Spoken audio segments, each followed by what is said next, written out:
Getting the NP-34857-8 error on your PS4, here are 3 ways you can fix it.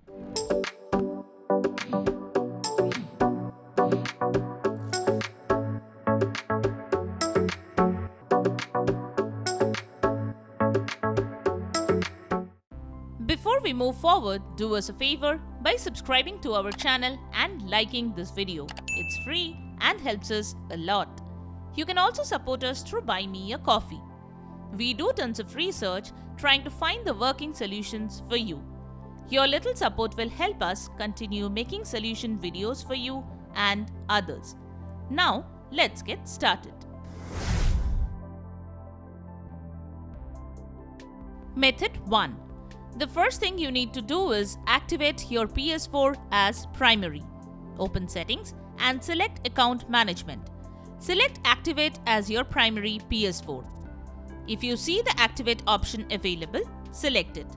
Wait for it to finish and select OK.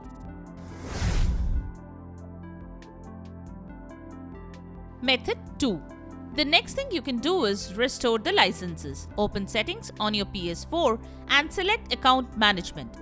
Select Restore Licenses and choose Restore.